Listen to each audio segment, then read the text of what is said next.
Hello, everyone. I hope you all can hear me. Yes. Okay. Welcome to this wonderful webinar. Thank you for all those who have joined. I am excited to share this space with you and to have a very special guest, a dear friend and a colleague, Dr. Sharon Saline. I hope you tune in to, remember, this webinar is being recorded. You can watch it later. Also, if you want to share it with people, please do. And at the end, we will be providing you with the handout and a link to the recording. So please make sure you kind of enjoy it if you missed something. So it's a great pleasure to introduce my dear colleague and friend, Sharon Saline. Welcome, Sharon. How are you? Hi, Sucheta. Thank you so much. It's wonderful to be here on this beautiful day and to be talking with you, one of my favorite things. Oh, I'm so excited actually. And what a great topic. And as people are rolling in, please, everybody type in, make some comments, talk to us.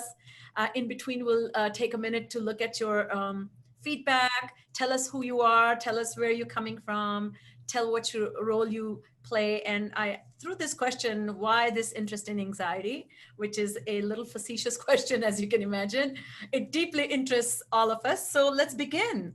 So Sharon, thank you for collaborating. This is your wheelhouse. It's something I have dealt with for last 20, 25 years. Dealing with executive function goes hand in hand. So we really want to take our children who to begin with may be falling short with some skills, and that can create anxiety, but then some may have genuine challenge. So I want to start, and by the way, Sharon is a prolific author and a great a celebrity in ADHD world. So if you want to look her up, please check her out at drsharonsaline.com.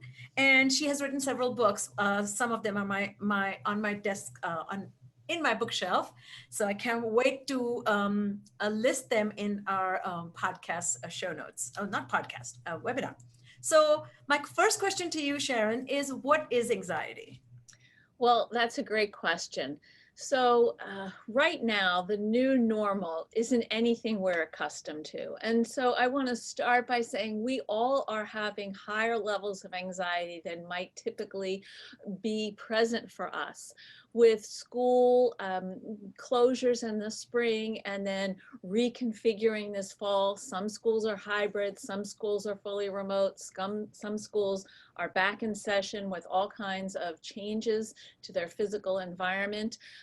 Social distancing, more people working from home than ever before, and that includes people who now have job layoffs or our housing insecurity or food insecurity, and of course much more family time. Everybody is making huge adjustments to this massive disruption by COVID, in addition to whatever normal anxiety we carry. It's easy to feel overwhelmed, and kids, particularly those who are alternative learners, who have executive functioning challenges, are confused. They may feel, uncertain about what to do, how to act in this time. They may really dread online learning. They may feel angry or frustrated with what they're missing and feel a general sense of lack of control, all of which contributes to anxiety. So what is anxiety? Could we go to the next slide? Great, thank you. So anxiety disorders are problems related to fears and worries. Anxiety disorders differ based on the focus of a person's worry. Anxiety is all about safety and security. It wants to make uncomfortable feelings and uncertainty go away immediately. Anxious kids often have lower self-confidence than those kids who don't, and they also struggle with their peer relationships, as well as with academic challenges, and often there's family conflict. There's a high correspondence from anxious parents to anxious kids, and the other way around. There's not a genetic component to anxiety, but there's a high sort of genetic predisposition. Anxiety, of course, is a natural human response that comes from serving a purpose. It helped us evolve. We developed anxiety, that fight or flight mechanism, and sometimes the freeze, which is much less effective in protecting ourselves, to cope with uncertain events or tigers in the jungle or whatever it may be that came upon us. And so our goal here today and in general isn't to dismiss anxiety entirely. We can't do that. We're not going to get rid of it. It's part of how we're wired, but rather to respond to it in ways that are healthy and manageable. Anxious kids, particularly anxious kids with learning challenges, struggle with tolerating uncertainty, solving problems effectively, and they often fall lower on autonomy scales. We have to teach them to be bored by anxiety and not frightened by it. And finally, I want to say is that children of anxious parents are more likely to perceive ambiguous situations as threatening. And that's part of that sort of predisposition. So again, a little bit more about what anxiety is. Anxiety is experienced both cognitively, that means how we think, and physiologically, how we feel.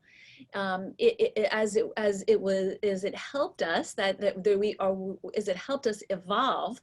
We want to look at the amygdala, which is a small two almond-shaped organs in our limbic system, which is in the middle of our brain, what's called the emotional brain. And when we get anxious or when we're really angry, what happens is, or we're in a stress response, if our brain looks like this, the amygdala comes out and it takes over our thinking brain. That's right, that Daniel Siegel flip your lid kind of a thing. So sometimes people are anxious about real things, real events. There really is a tiger there. I have to run away. But sometimes you go out for your walk in the jungle and you hear that same crick, crick that you heard before the tiger came out, and it's a squirrel. Only you don't see that it's a squirrel because you have turned around and you're running in the other direction so fast, right? So anxiety prepares us for things. So sometimes there is a real concern, but sometimes there is an absence of a genuine threat. And whether there's a real concern or not, the reaction is generally disproportionate to the event itself. So we have a big reaction to an event that may be serious, but it's still bigger than the event itself. One of the reasons this happens is because anxiety reflects all or nothing thinking and what we call a negative expectancy. We expect the worst to happen or something bad. Now, there's a difference between worry and anxiety. Worry is how we think about something. We expect a negative outcome. We foreshadow, or not foreshadow, but we see in the future, we're looking into the future that whatever's going to happen is going to be bad. Anxiety is a condition of over-responding to a fear or worry based on that physiological response. When we flip our lids and we're in an amygdala hijack, our bodies are coursing with adrenaline, cortisol, and we're all ramped up. And so that happens with anxiety, even though, there may just be a little squirrel or a mouse that's crossing our path instead of a tiger. Worriers turn what ifs into believable situations. And so when we think about worry versus anxiety, what we're talking about is how we think about something versus the physical responses based on the triggers and those thoughts. The flip side of this is that people who worry, people who have anxiety, are often really good planners because they have that future focused thinking. They're trying to always figure out, gauge, what can I do if this happens?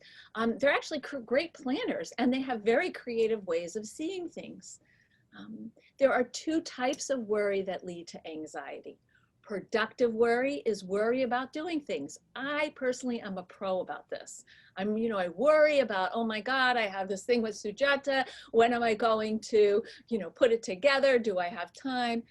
This would have to do with homework or getting to work on time or remembering to charge your phone, things you have to do, productive worry. Poisonous worry, however, is worry about things you can't control. While productive worry contributes to the helpful planning side of anxiety, poisonous worry basically contributes to a kind of festering, a kind of obsessive thinking about something you cannot control. Thunderstorms, whether people will like you, will this plane I'm flying on crash, those kinds of things. So in some communities, productive worry and poisonous worry show up as productive stress and poisonous stress. The anxiety is real because the hardships and the danger are real. And as people who work with kids, we have to really help differentiate when there is real stress and real hardship and stress and worry that's due to that, and when the worry is more more of a figment of our perception. Well, thank you for giving such a comprehensive overview, because it's always one of the researchers that I had a podcast interview with last night. He was talking about how people tend to underestimate anxiety being a problem. So they do not seek help, because we all know we have always felt anxious for some reason or the other, but there is a small distinction, and I love the way you're kind of walking us through those distinctions of worry versus anxiety disorder. So thank you. Thank you. I have a question for you, Sucheta. How does anxiety, what else should we be thinking about when thinking about anxiety and managing life and success? What else should we be thinking about?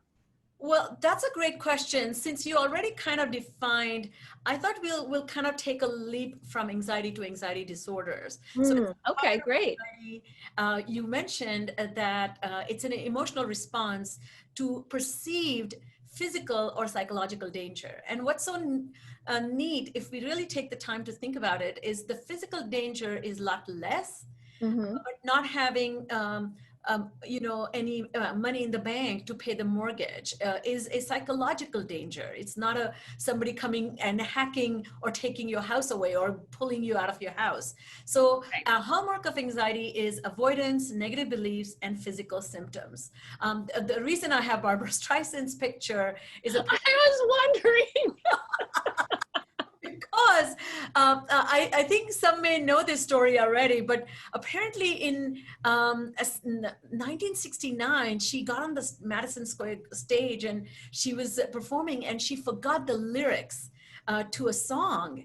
And that led to incredible, not just anxiety, but panic, that she stopped performing publicly for 35 years. Oh my gosh. Yes. So, wow.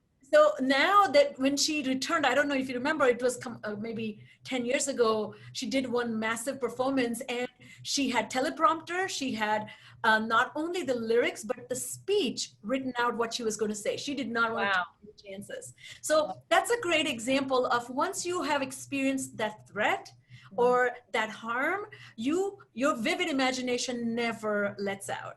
So you always have newer ways to imagine.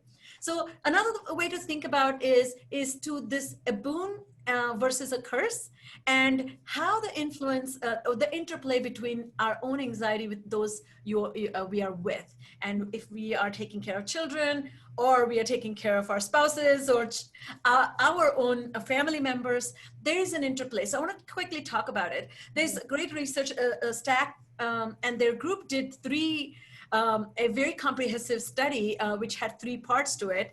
They had students participated in it. They had journalists participated in 3 different countries. So in one study they found that the anxious individuals can use their high stress experience to motivate themselves. So in fact, their answers to questions like, when I know there's a deadline coming, that I worry about it, but that gets me to get started. So there was a definite statistically significant component where people motivated themselves using anxiety barometer.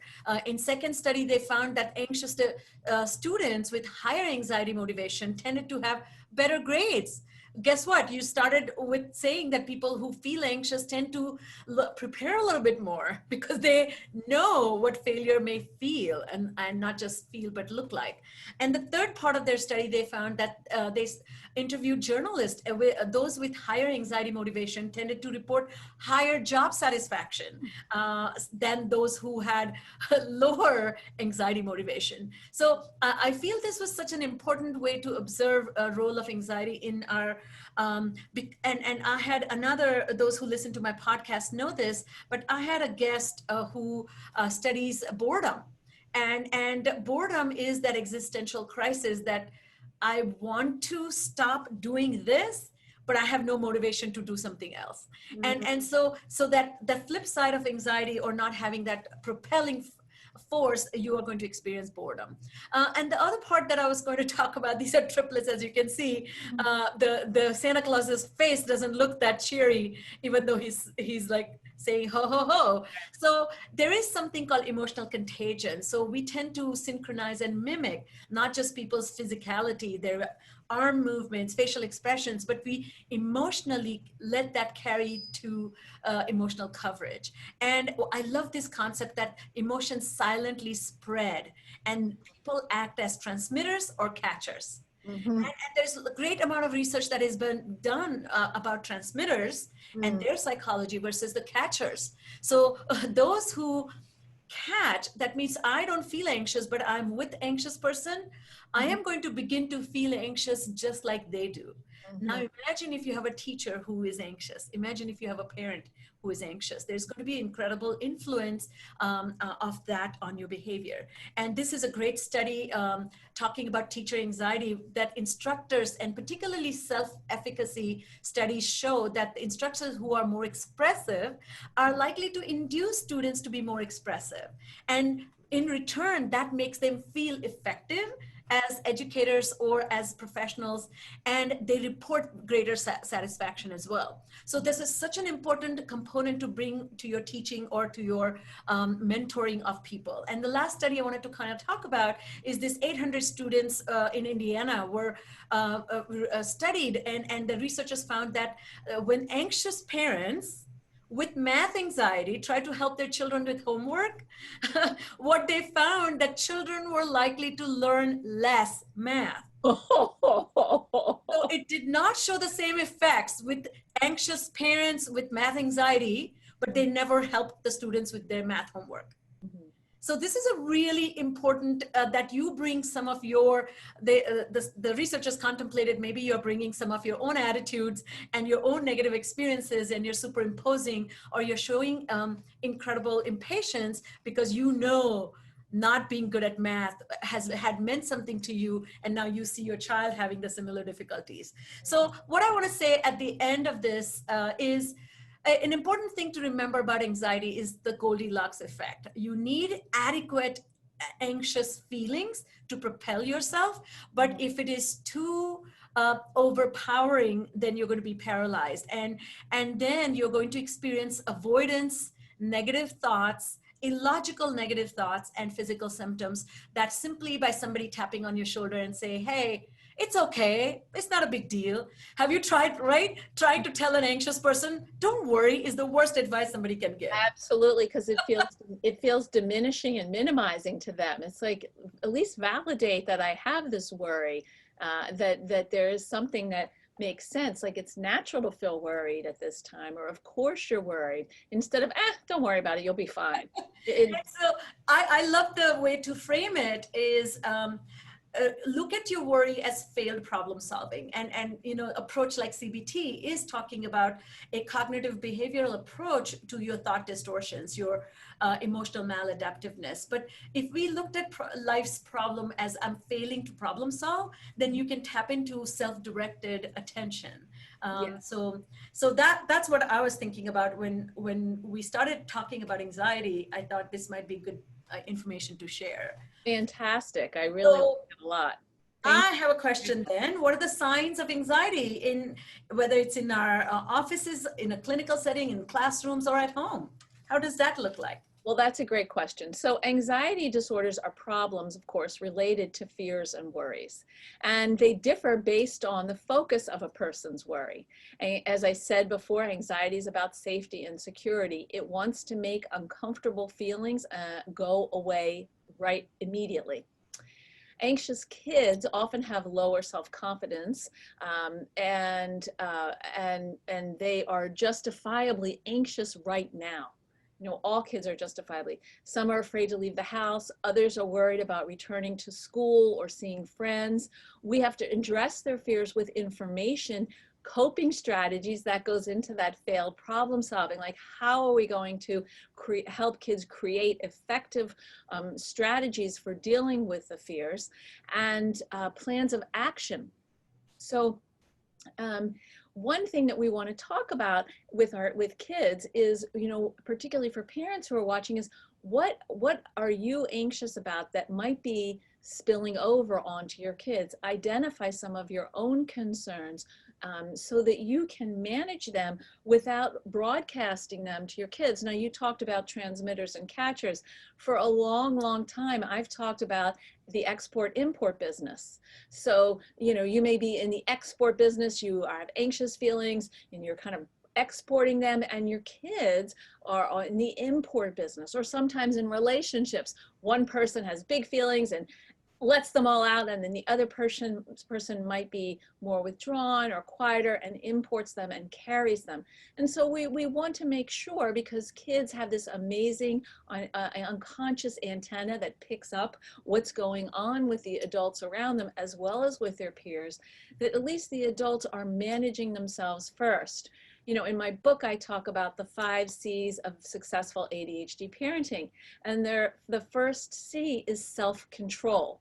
Manage yourself first before you try to help your child manage themselves, or you deal with the child, right?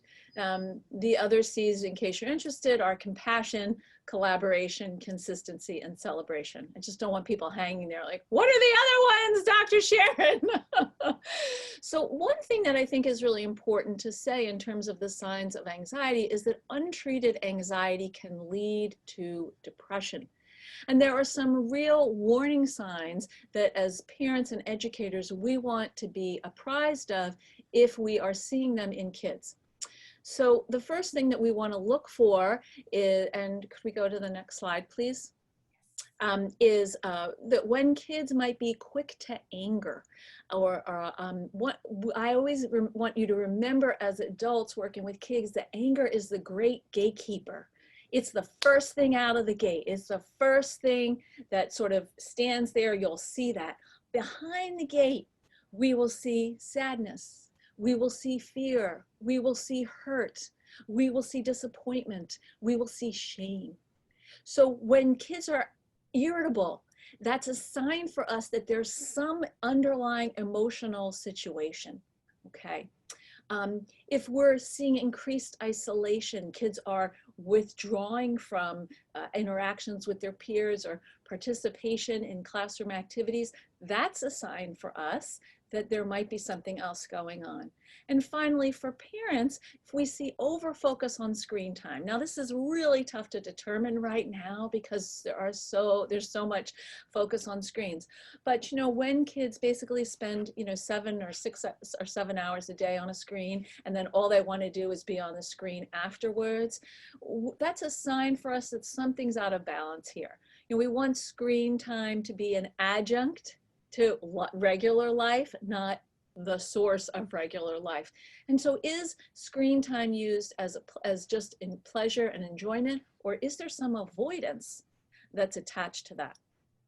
Other behavioral things we want to look for might be kids biting their nails, pulling their hair, picking their skin, arguing, screaming, staying up all night, having trouble either going to bed or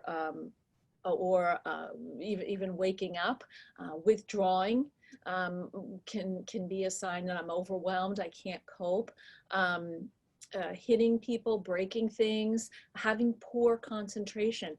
Anxiety, particularly PTSD, post-traumatic stress disorder, affects concentration. So we want to use that as a guide. When we see these behaviors, they're outward signs of inner turmoil. And we want to refer kids, or if you're a parent, we want to take your kids to their primary care providers, and then try to seek a referral for a mental health provider, someone who can help treat anxiety, not just individually. I think one of the mistakes parents often make is they want their kid to go to therapy, but they're not involved. And in my opinion, as a family therapist for almost 30 years, kids don't live in a petri dish. So when you're dealing with anxiety, it's not just the child who's anxious. There's usually anxiety in the system, maybe from coping or living with an anxious child, but maybe you as a parent or adult have some anxiety. I mean, and it's a genetic trait, so there's a sensitivity, a predisposition. So let's own who we are. Yes. And if you work on it as a family, it takes the pressure off the child that something is wrong with them. I wanted to share a few statistics about anxiety. So it's common for all kids and teens to experience some type of anxiety and worry, dread, fear, or distress. That's really typical. Some nervousness in a new or stressful situation, i.e. dealing with COVID, is expected. In these moments, it's typical for kids to retreat from the event or the task at hand and rely more on parents or friends for reassurance until they feel more confident, particularly younger kids, 10 and younger. Usually these concerns go away when children have mastered the tasks that are associated with the new situation. So if Barbara Streisand had basically seen a good therapist to help her with her anxiety and have specific tasks, she could have been singing all those 30 years if she had just used a teleprompter. She did, by the way, but I don't know why she didn't do it sooner. So one thing that I want you to notice in these statistics is that 75 to 80% of teens with anxiety have another diagnosis. They have something else going on, and that may be ADHD, that may be a learning disability, it may be depression, it may be substance use, I don't know, but we want to realize that anxiety often travels with its friends. In fact, if a child's primary diagnosis is ADHD, 1/3 of kids with ADHD have a substantiated anxiety disorder. That means it's been recorded somewhere in the book of records. In my experience and in the experience of many clinicians who work with people with ADHD, that statistic is actually quite a bit higher. And here's why. If you're a child who has an alternative learning style or a teen, you have gotten a message from early on that you could do things better, i.e. differently, right? And that you're somehow missing the mark. And as a kid, you don't know exactly when that's going to happen next. You're going along and all of a sudden you get feedback. Oops, you're off. Recalculate, recenter. And for kids, what happens to them is they start to develop a kind of vigilance. When is the next time I am going to mess up that I'm not aware that I'm doing something that is qualifying as messing up? Yes. And so they walk around with higher levels of anxiety and of vigilance, which over time and practice becomes anxiety. Of course, if you live in a situation where there's alcohol, where there's domestic violence, where there's abuse, where there's poverty and unsafety, your anxiety levels are going to be higher naturally. The top predictor of depression in kids is anxiety, not due to the worrying, but due to the peer isolation. Just to complement what you're saying, Sharon, if we map the developmental trajectory of types of anxiety, you have a separation anxiety, then there's a social anxiety, then there's generalized anxiety, and then you have panic attacks. So right. That's exactly right. In younger years, there's separation, or maybe like idiosyncratic fears, such as, fear of the ghost or the dark or the monster in the closet. But that social anxiety is such a huge component of being judged and evaluated, being Right. compared, or recognizing your own lack of self-efficacy. So Absolutely, such a great point. absolutely. And I think it's really important that trajectory is important to talk about, because in younger children, very young children, preschool and stuff, we'll see separation anxiety. We'll also see specific phobias. You know, I'm afraid of spiders, I'm afraid of the dark. And then that's kind of expands to general anxiety, which would also include, for a lot of kids, particularly kids who are alternative learners, social anxiety. When am I going to miss something that people are saying, or misinterpret what people are saying, onto generalized anxiety, and then, you know, specific panic disorders. So I think it's really important to remember these statistics when we're thinking about the kids we're seeing who are worriers and anxious. Fabulous. Wonderful. I have a question for you, which is, how does anxiety affect executive functioning skills? You're so knowledgeable about executive functioning skills. So if you could share how it affects them, that would be great. Absolutely. And thank you for that, making that connection. As you said, because of the comorbidity, people having multiple issues at the same time, alternative learners' life is not that easy. And particularly prototypical normal children, in quotes, are struggling with anxiety. We are so dismissive of anxiety, so that may not even get attention. So I really like to tie that back with one particular aspect of anxiety and executive function intersection. So this is just an overview of executive function. Refers to that the brain processes involved in top-down, goal-directed modulation of attention, thought, emotion, motivation, and action. So I love the word modulation here, because modulation really refers to regulation, or upping it or downing it. And this is a great example. So he is instantaneously modulating and holding that cake on his head. He hasn't stopped. He continues. So the goal orientedness there is to know that there is sorry, I'm going to, how do I meet the goals and continue to perform the action, intended action? Here's another example. The, the, the daughter tries to blow the candle, the little brother comes. So executive function skills allow individual to be mentally and behaviorally flexible to changing conditions while providing coherence. This is another very, very important. As a speech and language pathologist, you as a psychologist, we really talk a lot about coherence. How is this socially appropriate, and where does this lead to meaning? Because just to achieve goals without any regard to people or without regard to our relationships, we will be beasts. So the little kid has to modulate her emotion as the little brother takes away her chance to meet her goal, which is, I want to blow the candles on my cake. So the important part here is, how do I achieve goals? So achieving goals is intentions then met through actions, and so intentions become goals, but there are interruptions and delays. So there's unintentional delay. That means I need to get out of the house, but I can't find my keys. It's unanticipated interruption. It was not something that I am avoiding, but maybe I am disorganized. And this could be another necessary delay. I want to respond to an email, but I need to get another email to confirm some information that needs to be put into another email. So this idea that you are delaying your goal achievement because you are kind of thinking about some other consequences. But in case of anxiety and executive function, the end result of that is procrastination. Mm-hmm. So they're intentions, but they are not just delayed or interrupted, but there's an intentional delay. So there is an intentional delay with full well knowledge that this is going to cause harm to your future self. And that's the cost of anxiety, that you could take potential actions to achieve your goals, but you just do not have the courage or pain tolerance because the action 1 requires me to go to talk to my teacher.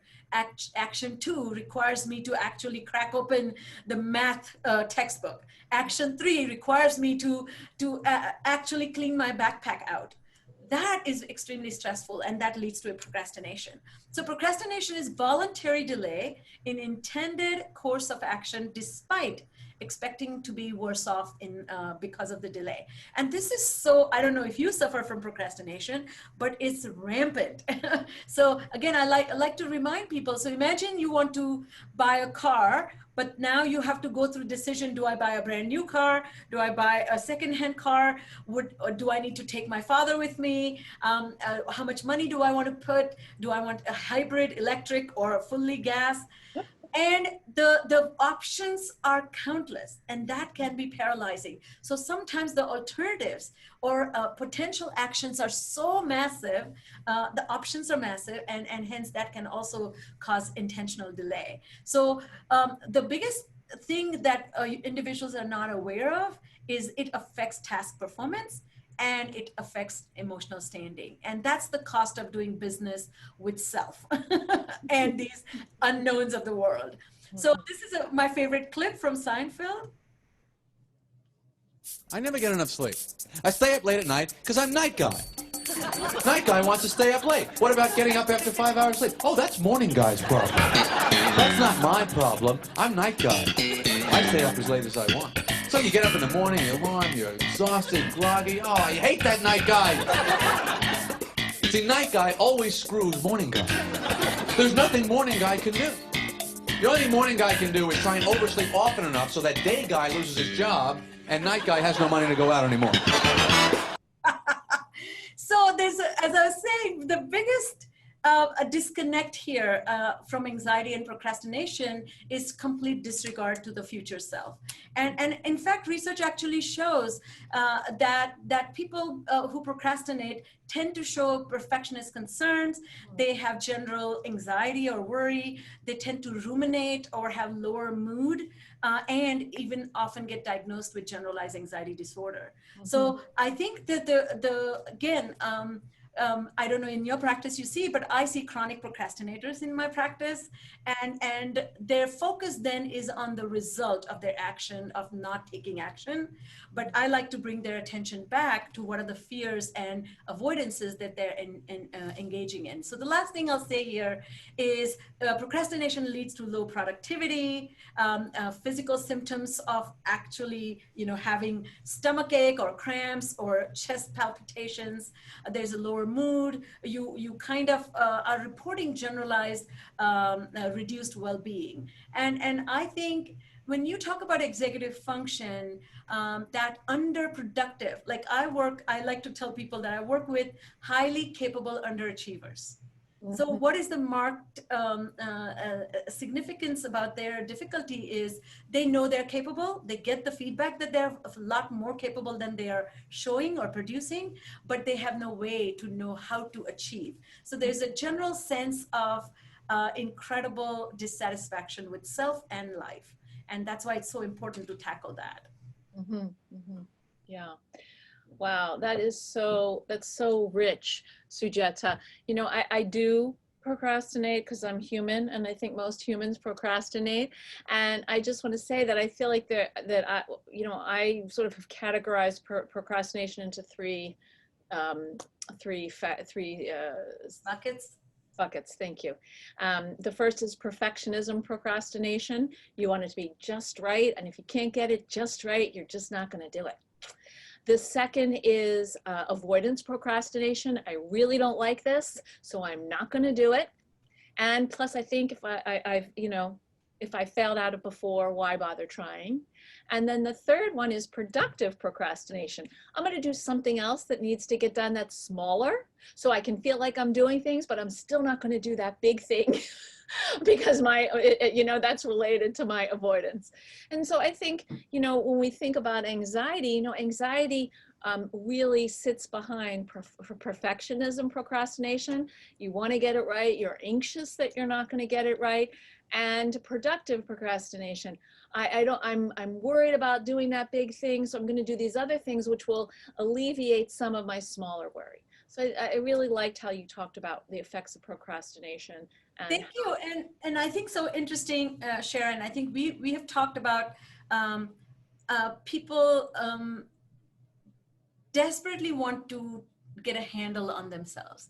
Mm-hmm. And they feel discouraged by the scope of work that goes into it. So we are about to talk about these options or therapeutic methods, as well as good healthy practices. And I would like people to just kind of have incredible self-compassion to know not all problems need to be solved.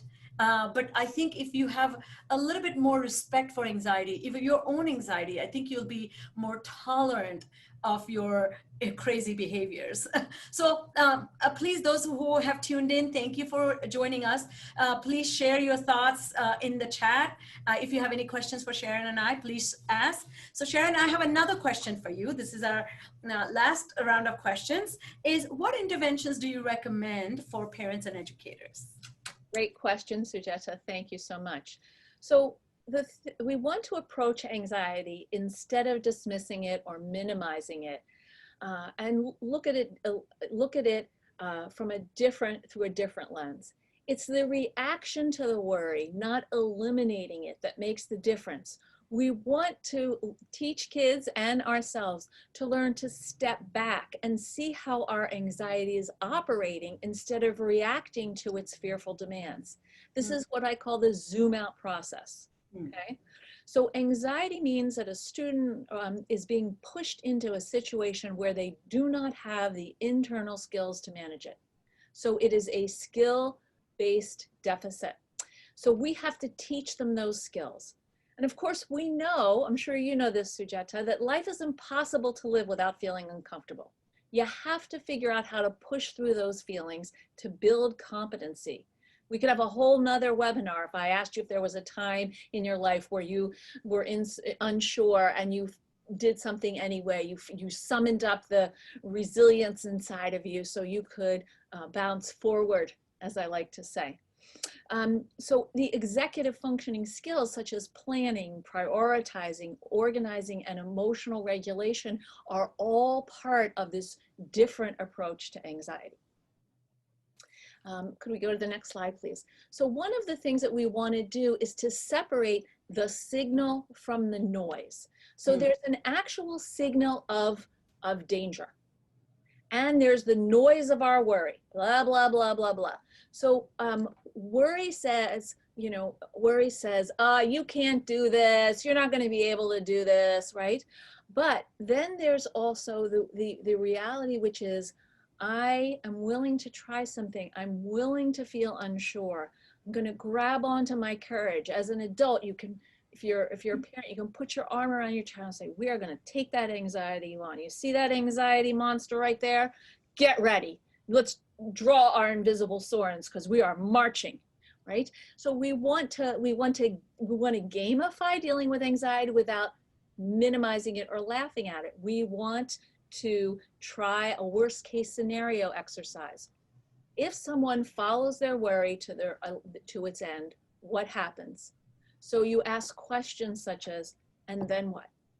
And then what? They tell you what they're worried about, and then what? And you get to the end, and usually when you get to the end, kids will realize that this is, it's an illogical end. Oh, then I'm dead. Okay, so then really you don't have anything to, it's not going to matter, right? So, or I'm going to fail, I'm never going to go to college, and I'll just live with my parents for the rest of my life. And then you can say, okay, so you're going to fail and you're going to live with your parents for the rest of your life. Do you really think that's what's going to happen? And they'll say no, because they know inside that is not actually what's going to happen. So we want to help the thinking brain get back online. Remember how that in that flip your lid, the emotional brain comes out and takes over. We want to get it back in its place, and we're going to do that by using language to help access logic. So breathing exercises are a great way to slow the process down. always with anxiety, as an anxious person, I know I speed up. I need to slow things down. I need to slow myself down. So if you say, okay, take some deep breaths, what do kids or most people do? They go like this.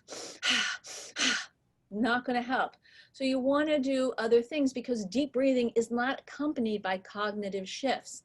You want to practice breathing exercises outside of an anxious incident, so then the brain can learn what it feels like. That's why we meditate, for example. You may want to do yoga breathing. This is my favorite. Kids love it because it's active. You take your finger and you cover one nostril, you breathe in, and you breathe out. And then you switch. You breathe in, and you breathe out. And you do this about 5 times, 3 to 5 times, and people will actively notice that their stress starts to subside.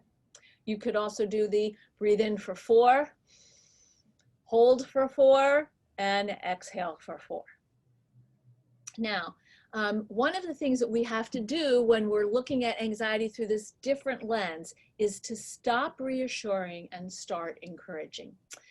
Reassurance, next slide please, doesn't provide a lasting solution because it teaches kids to rely on other people to make things okay.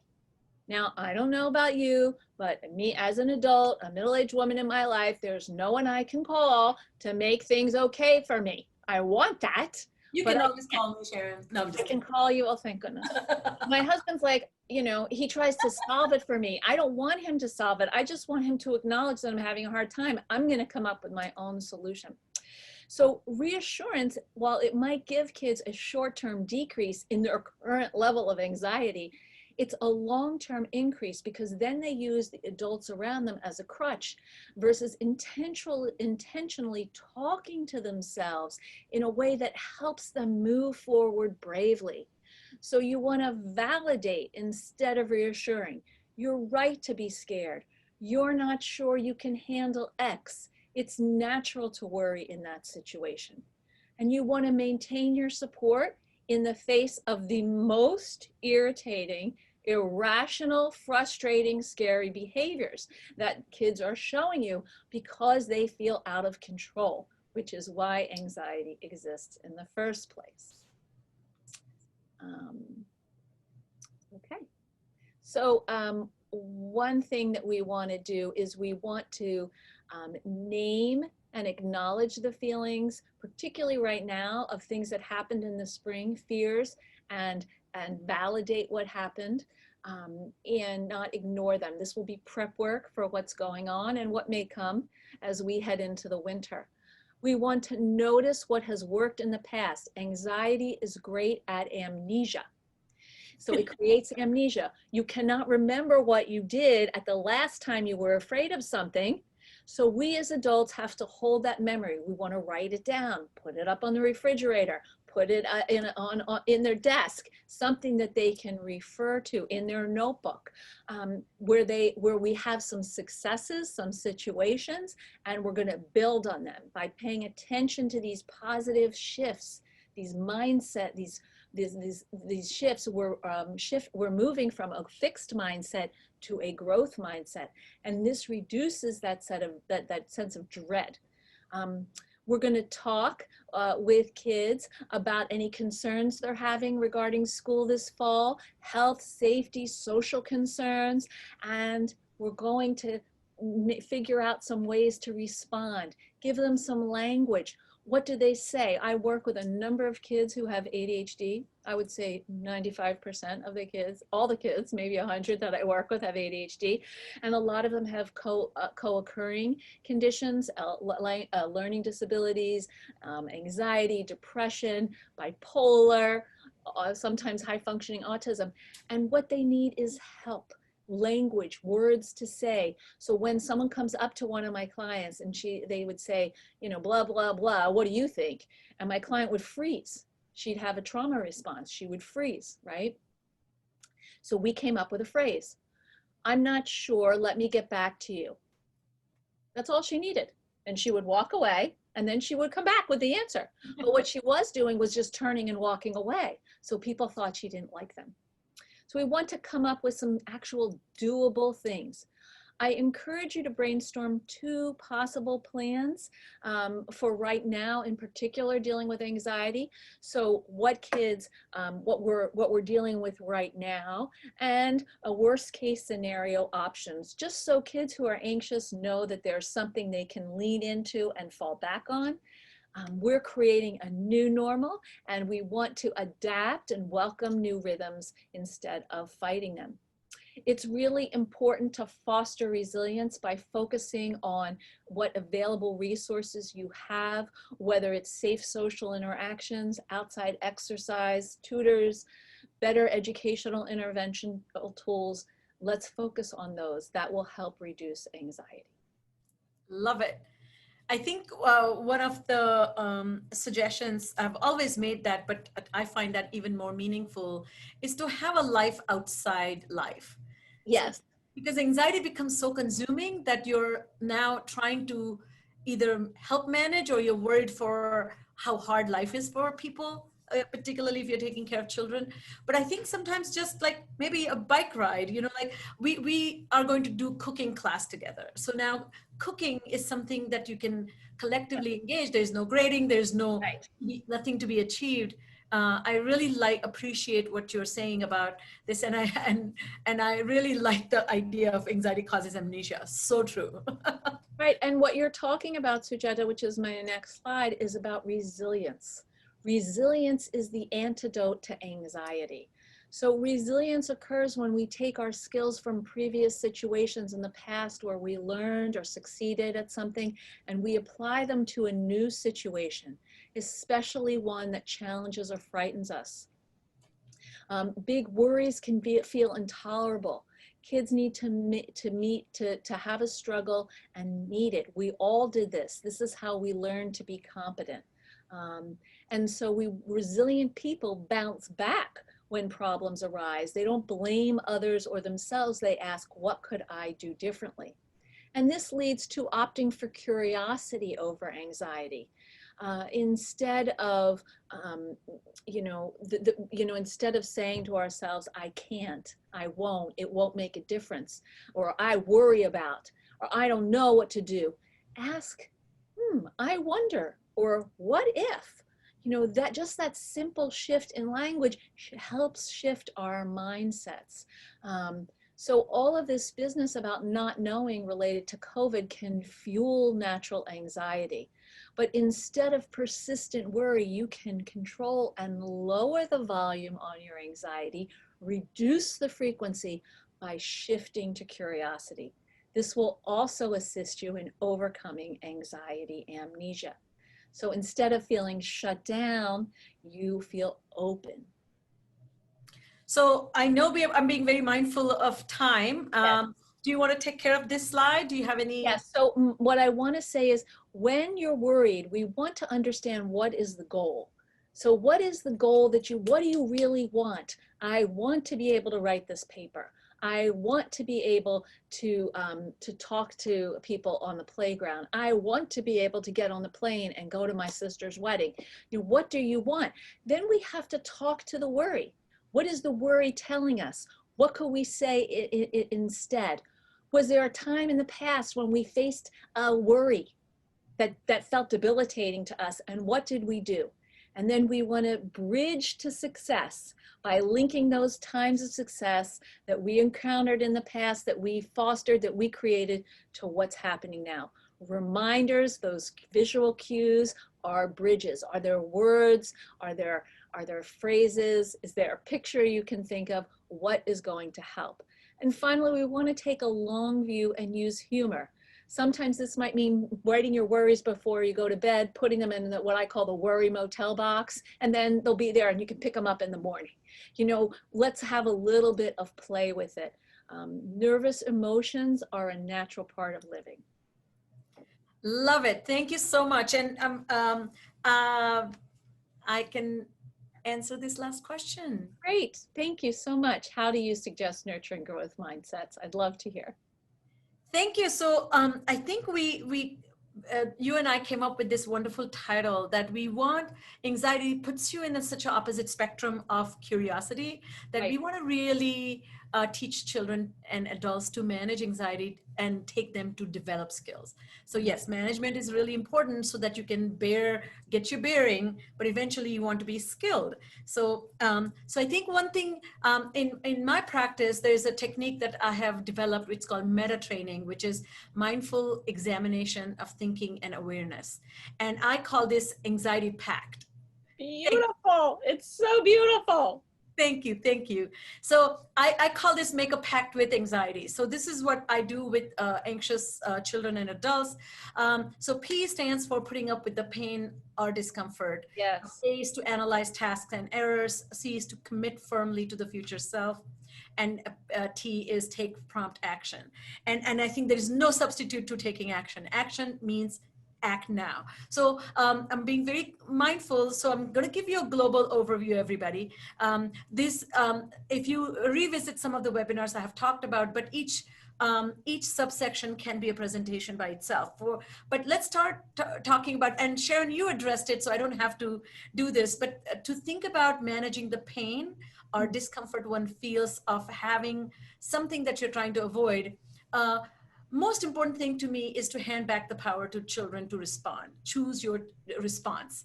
So Yes. I feel anxious and I need to have a sense of agency. So what do you think you'll do? Mom and dad, don't leave, go out for dinner. I'm scared to be by myself. Well, what are you going to do? So what are you going to do? And I'm going to give you a quick example of that. Mindful practices, you talked about that. I love this concept of self-distancing. And I'm going to share one research approach called Batman effect and perspective taking. So this is a cute video that I came across. Let me see if I can play.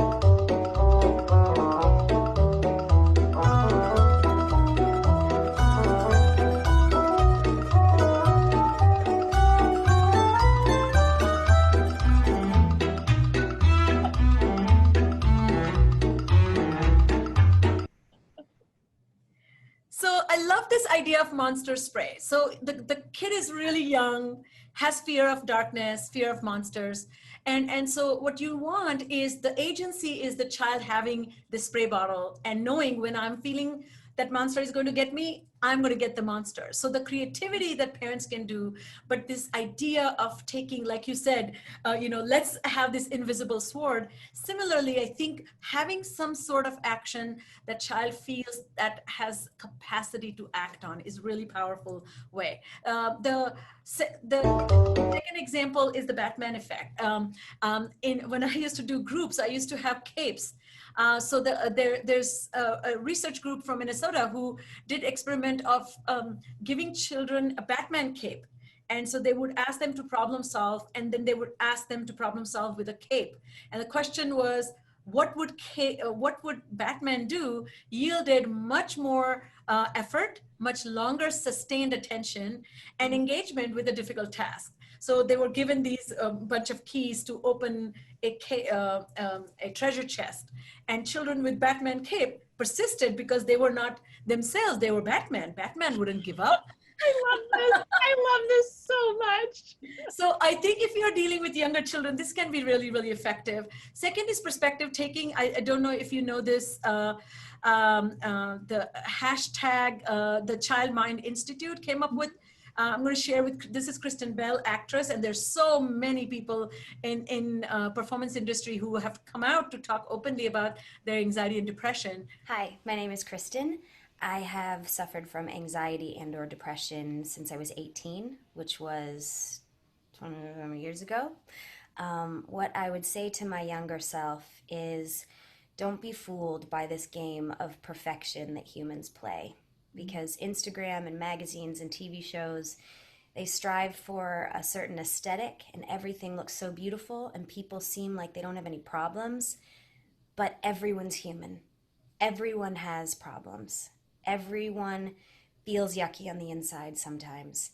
And you deserve to feel just as beautiful on the days you wear no makeup and the days you don't shower.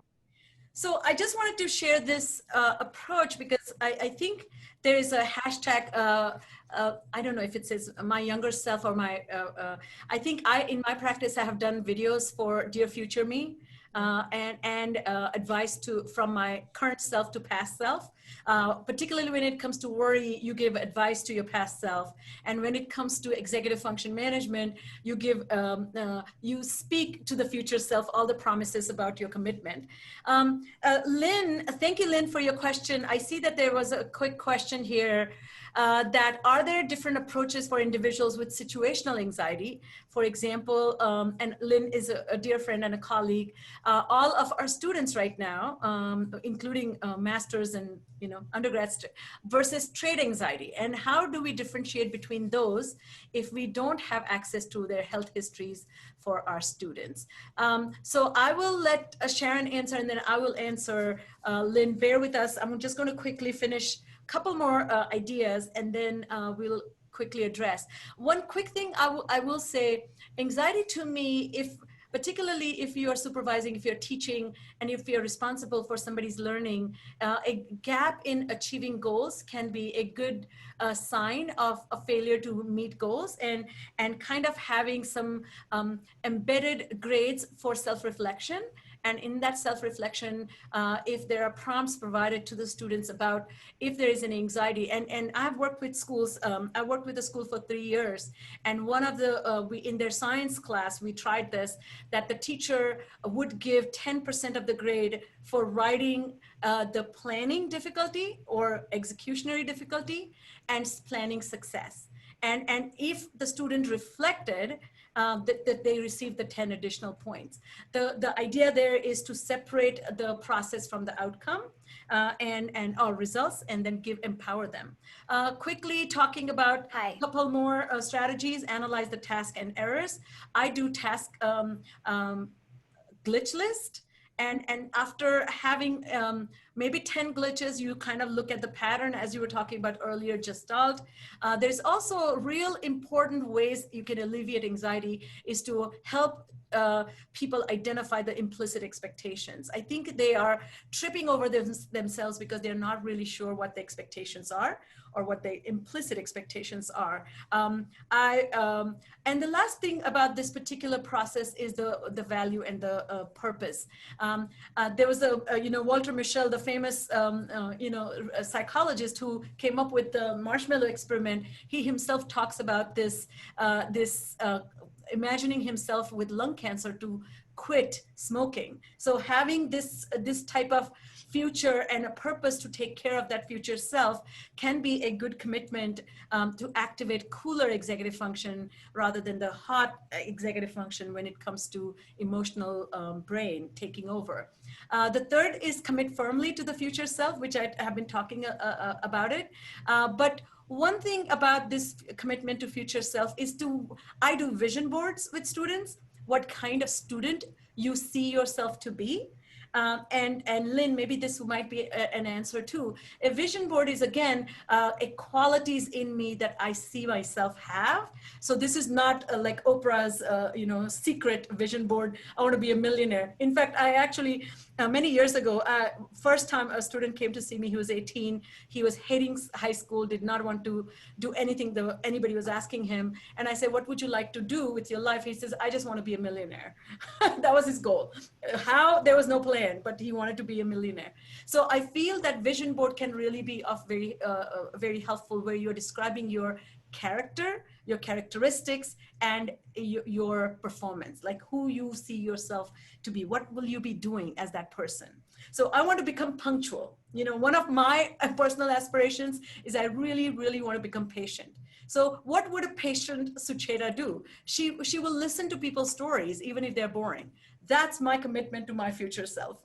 And the last part I want to talk about is take prompt, small yet specific actions. So I think the most important thing here when it comes to anxiety and procrastination is the most basic strategy is to just get started. And I think in order to get started, you need to know what the steps are, and these are some of the more comprehensive ways to address it, which is to have a to-do list, to make a plan in writing, rehearse, consult with others, and then start with the first step. And this is, again, a very complicated process. Sharon, do you have any thoughts about the question that was asked? Yes, first of all, I just want to say, Sucheta, I'm taking notes. I think these are all such fantastic ideas. I'm so impressed with the information that you're sharing. And I've done, a bunch of workshops with, the future self, but I love the idea of asking kids to write or talk to their future self. What would they want to say? So Lynn, what I want to say to you is, in some ways behavior is behavior and anxiety is anxiety. And whether it's situational anxiety or trait anxiety, what we have to deal with first is the behavior that we're seeing. And secondly, then we would want to ask questions like, is there something that's going on in their home environment that might be causing them anxiety? Is there something that's going on in the school environment other than what you're seeing that might be causing them anxiety? We want to focus on safety, health, and security first, of course, and that would help us assess situational anxiety. And for then trait anxiety, what we're talking about is, is this part of who I am? Is this part of my character? And so when I said, behavior is behavior, at some point, whether it's situational or whether it's trait, initially what we need to do is put the fire out. Then we can look at what were the components of that fire. Was it logs? Is it sticks? Is it newspaper? What actually came together? But when someone is very anxious, particularly in a panic attack, our job is to bring them down. And so, some of the things that we talked about here are all tools you can use. Once you've assessed it, it's not a question of, physical or emotional safety. Then I think we can kind of look at some other options. So I'm not saying that situational and trait anxiety are the same. I'm just saying what we're seeing, the behavior that we're seeing would be very similar. We want to look underneath it once we've calmed someone down and help them learn how to manage the anxiety they're living with. Well, I know we have come to the end of our talk, but bear with us. We would love to just summarize for all of you. So first thing I will say, avoiding unpleasantness often provides temporary relief from distress. It's, however, temporary, and it can become a habit. What do you say? Agreed. And Sharon, do you want to read this one? Yes, so we want to remember to separate the signal of anxiety from the noise of worry. So what's that blah, blah, blah chatter that's telling us we can't do anything versus there is a situation that is pressing and I'm not sure how to handle it.